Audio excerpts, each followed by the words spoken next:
हरे कृष्णा दोस्तों। हरि नाम का महिमा और हरि नाम का जाप का क्या महिमा है, नाम जाप से क्या होता है, आज हम लोग उसकी चर्चा करेंगे, उसके संदर्भ में चर्चा करेंगे। जनरली लोगों का टेंडेंसी है, आप पूछेंगे, लोगों से बात करेंगे तो ज़्यादातर लोग कहेंगे आपको कि नाम जाप से क्या होता है। क्या नाम जाप करने से तुझे खाना मिल जाएगा? क्या नाम जाप करने से तेरा घर चलेगा? क्या नाम जाप करने से समाज चलता है क्या? इस तरीके की अवधारणाएं होती है लोगों की। तो उसी अवधारणाएं के बारे में आज हम बात करेंगे। कई अगर हम संतों की बात करें तो संतों ने कहा है और बार बार बताया है, हमारे शास्त्रों में बताया है कि कलयुग में नाम ही आधारा, मतलब नाम का बहुत कलयुग में इतना फल मिलता है जिससे आपका जीवन तर सकता है, आपको लिबरेशन मिल सकता है। तो उसी के बारे में हम चर्चा करेंगे। और लोगों का जो अवधारणाएं हैं नाम जाप के लिए, आप जनरल टेंडेंसी में आप बात करेंगे तो लोग कहेंगे कि नाम जाप से कुछ नहीं होता, ये एक ढोंग है। उसी की चर्चा करेंगे, एक कहानी के माध्यम से नाम जाप के महत्व को समझते हैं और उसकी चर्चा करते हैं। और कैसा लगा आप ज़रूर बताइएगा। तो एक कहानी बताता हूँ मैं आपको। एक बहुत संपन्न सेठ थे, अपने बहुत समृद्ध थे, पैसे की कोई कमी नहीं थी, जीवन में व्यापार बहुत अच्छा चल रहा था। एक बार बिजनेस के सिलसिले में कहीं वो बाहर गए, और बाहर गए तो वो कर्म में ज़्यादा बिलीव करते थे। उनका मानना था कि कर्म से ही सब कुछ होता है, पैसा कमाओ तो सब कुछ मैनेज होगा। लेकिन उसी संदर्भ में अगर एक संत की बात कहें तो एक संत ने बोला था कि अजगर करे न चाकरी, पंछी करे न काम, सात खंड नौ दीप जरे, सबके दाता राम। सबके दाता राम वही है। तो जब वो सेठ जी बाहर गए बिजनेस पर्पज से तो रात हो गई, वो एक धर्मशाला में ठहरे। उसी धर्मशाला के दूसरी फ्लोर पे हुए थे और पहली फ्लोर पे एक सन्यासी रुका हुआ था। तो मसलन सन्यासी का तो आप जानते ही हैं, उनका एक अपना दिनचर्या होता है, अपना एक सुबह जब स्टार्टअप होता है तो ब्रह्म मुहूर्त से ही ईश्वर का नाम लेना। वो लगभग 3 2 3 बजे रात से ही हरि नाम लेना स्टार्ट किया। हरे कृष्ण कृष्ण कृष्ण हरे हरे, हरे राम राम राम हरे हरे।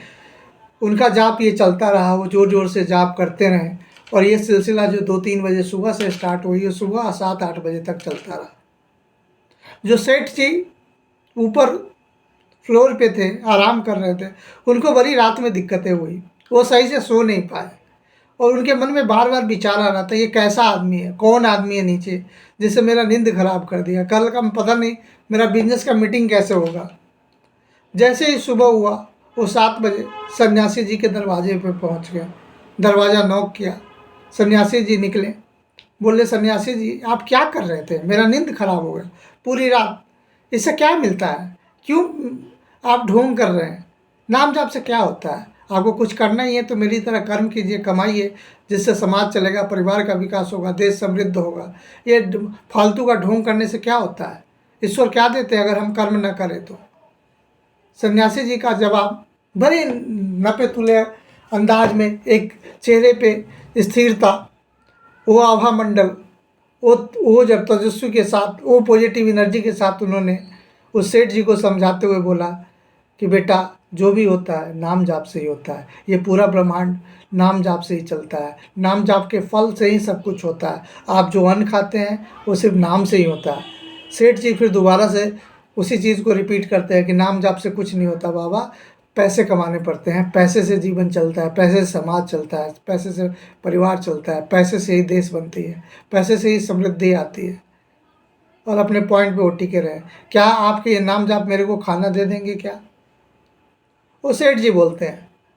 और सेठ तो सन्यासी बोलते हैं कि हाँ बिल्कुल, सब कुछ उन्हीं वही चलाते, ब्रह्मांडपति है, ब्रह्मांड के हर एक क्षण हर एक कण सब उन्हीं का है, उन्हीं के माध्यम से, उन्हीं के स्रोत से सब कुछ चलता है, सब में वही है।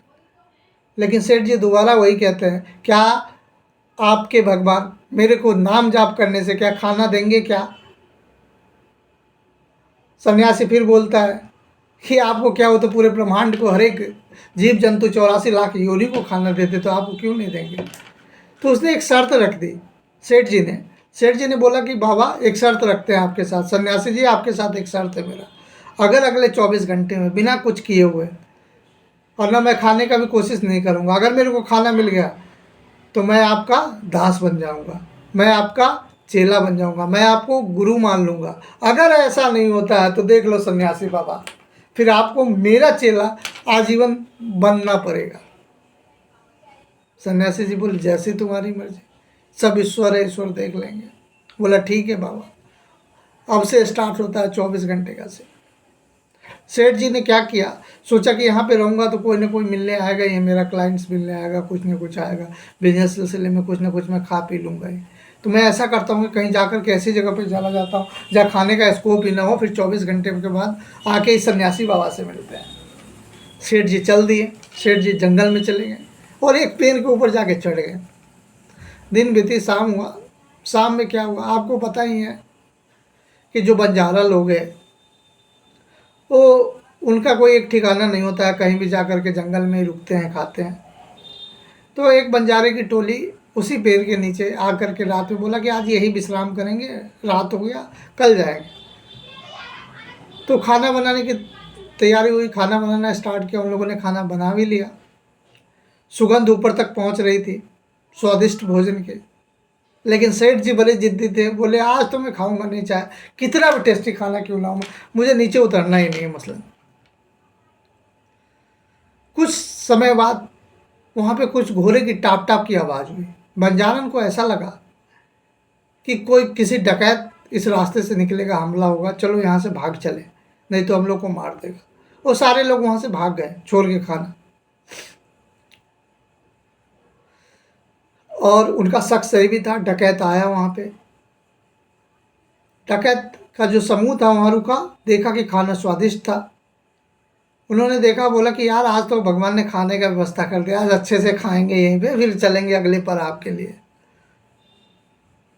तो जो डकैत का सरदार था बोला खबरदार कोई खाना नहीं खाएगा, क्योंकि किसी ने जाल बिछाया है, किसी को खबर था कि डाकू सुल्तान इसी गली से निकलेगा और उसके ट्रैप में पड़ना नहीं, इसमें जहर है, अगर खा ले तो हम सब मर जाएंगे।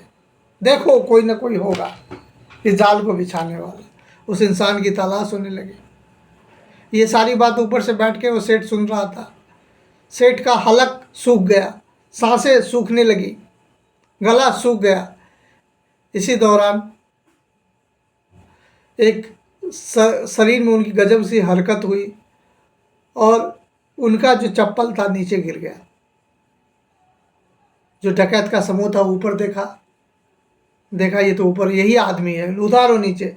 उसको उतारा गया। बोला कि तुम वही हो जो खाने में जहर मिलाए हो, हम लोग को खिलाओगे मारने के लिए? तुम्हारी अब तो पकड़ी गई, तुम्हें मारे जाओगे। तो बोला नहीं साहब मुझे मारो मत। फिर जो सरदार था डकैत का, उसने बोला ठीक है तुम्हें मारेंगे नहीं, तुम एक काम करो, तुम इस खाने को टेस्ट करो ताकि मुझे पता चले कि इसमें जहर नहीं है। बोला नहीं खाना तो मैं नहीं खा सकता।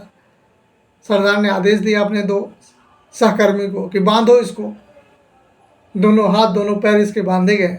उसको खाना खिलाया गया, जबरन जबरदस्ती खिलाया गया। खाना खाने के 1-2 घंटे बाद जब बीता तो बोला देखो, मैं सरदार को बोला, डकैतों को बोला कि देखा मैंने सही बोला था ना, इसमें जहर नहीं है, अगर जहर होता तो मैं मर जाता।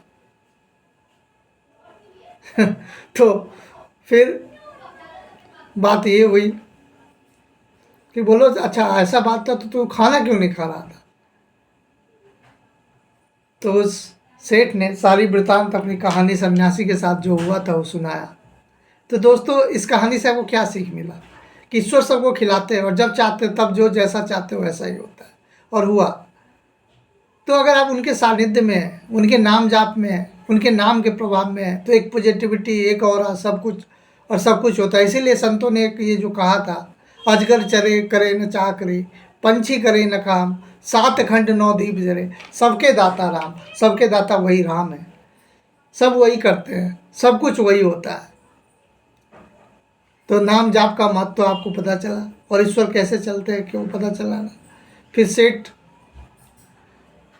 उस सन्यासी के शरण में गए और अपने उनकी पूरी जीवन परिवर्तन हो गया, आगे का दिशा परिवर्तन हो गया। तो इस कहानी से क्या सीख मिलती है? आप अपना दिशा परिवर्तन करें। नाम जाप का बहुत महिमा है, ईश्वर का बहुत महिमा है, उसे स्वीकार करें। उन्हीं की सत्ता है, उसी से पूरी ब्रह्मांड चल रहा है। 84 लाख योनि को खाना मिल रहा है और हम सब, आप सब लोग उसी के संरक्षण में। वहीं से जल मिलता है, पानी मिलता है, वायु मिलता है, हवा मिलता है, सारी प्रकृति, सब कुछ। आदिर अनादिर गोविंदा सर्व कारण कारणम, सबका कारण वही है, वही ईश्वर है, वही गोविंद है। उनका नाम जाप का अपना एक फल है। हरे कृष्ण।